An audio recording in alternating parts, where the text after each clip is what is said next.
Welcome back. Today I'm looking at a 2000 Buick Park Avenue.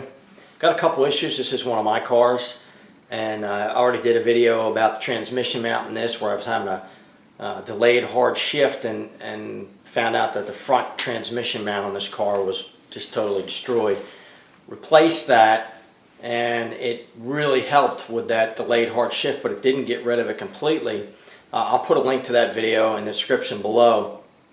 But I also had another issue with this car where it was an intermittent stall at idle. It seemed to be only at idle, not going down the road.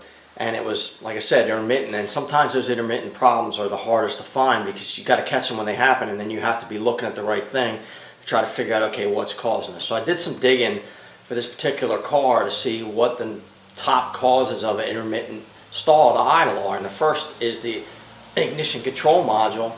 The second is the crank sensor. So fortunately, or unfortunately, I don't have a high-end scanner, but fortunately, I was able to borrow one. I have Snap-on Verus, and I tested those two components as best as I could test them, and even caught the when I was testing the crank sensor, caught the actual stall, the intermittent stall when it happened, and I still couldn't find anything that looked wrong there. So one of the other issues I had with this car was about a month ago. I had a P0102 mass airflow sensor code, circuit code, and I pulled the mass airflow sensor and I cleaned it, put it back in, and the code went away for about 3 weeks. I also took the throttle body off of this car because one of the issues that can cause a stall is if it's really dirty, and this throttle body was really dirty. That throttle plate won't close all the way, and at idle, that idle air control valve is trying to meter the air at idle into the intake, and when you have air leaking past those throttle plates, sometimes it'll lean on out and stall it. So I cleaned that very well. It did not fix the issue, and a couple days ago the P0102 came back. So I'm going to show you what I found and show you what it fixed.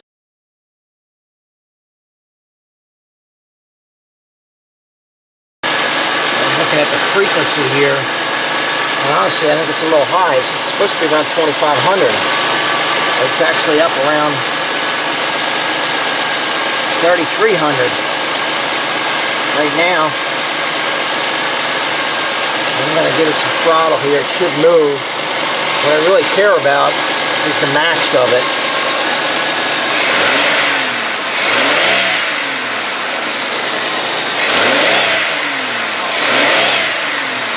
Hopefully you can see that the max that I'm getting is around 7,300, 7,700.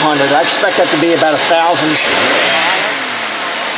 I really expect it to be around 8,500.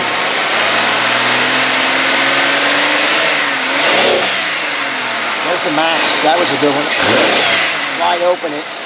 Well, I don't know about there. That didn't look good. 17 before it went off the scale. And now you can see it is freaking out right now. So it was throwing a code, and I did a lot of checking on the ICM and the crank sensor and other things, and didn't see anything wrong. And cleaned the mass airflow sensor. Couldn't get that to.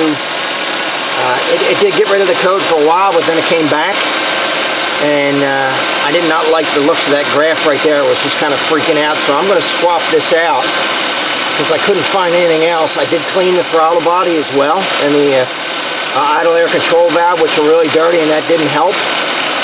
So I believe it needs a new mass airflow sensor. So that's what we're going to do, and then we'll look at the graph when it's done and see if it looks any different. So right here is the map sensor on top of the throttle. Map sensor. Mass airflow sensor, not map sensor. On top of the throttle body.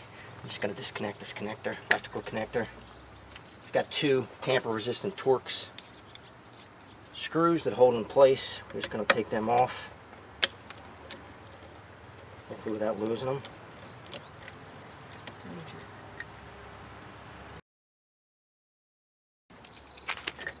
Pops out of there, just like that.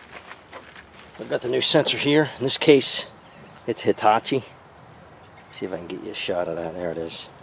This is the original equipment for this particular vehicle.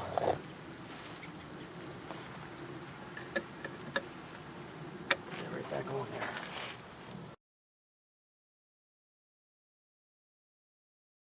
Just plug that back in. Literally takes 2 minutes to do it. So I'm going to back probe the yellow wire on the MAF sensor. That's my signal. That's what I want to read my frequency, and I have the ground right to the battery, so I have a good ground. I've tested this ground as well. You should test that ground. Before I took this the old one out, I did test it. So I know the ground's okay. I also tested the feed wire to it, and that's okay as well. I'm going to go back into my multimeter frequency.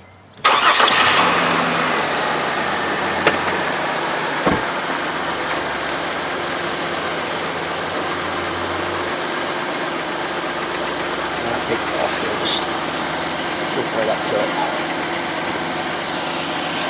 And here you can see the trace, the frequency on this. Oh, maybe. Put it back out there. 3.07. So it is a little bit lower. So I'm going to give it a couple snap throttles here and we'll see how it responds.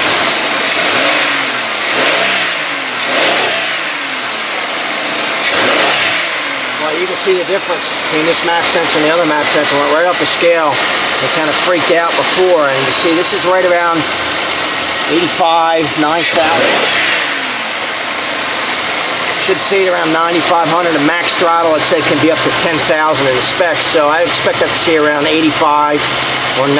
And that's about what I'm seeing on a snap throttle. Behaving much better. So I'm hoping that this is my problem for the intermittent stall. But we'll see, and I'll let you know what I find out. If it goes away or not. Looks good right now. So that's about it.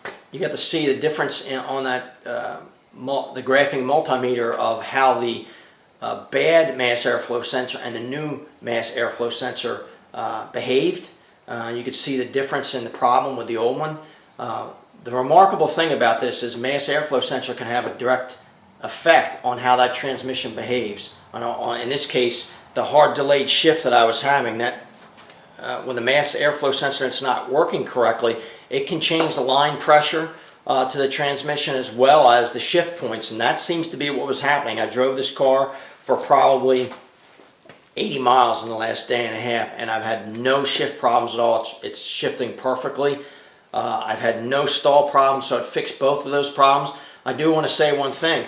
This is one of my cars, and it's taken me a couple weeks to get through all the testing, and I don't need it every day, so I'm not in a rush to get it done. But these intermittent problems can be hard to find. Don't throw parts at a car that you don't know what the issue is. I could have easily replaced an ignition control module and a crank sensor on this and been a couple $100 easily in parts into this car.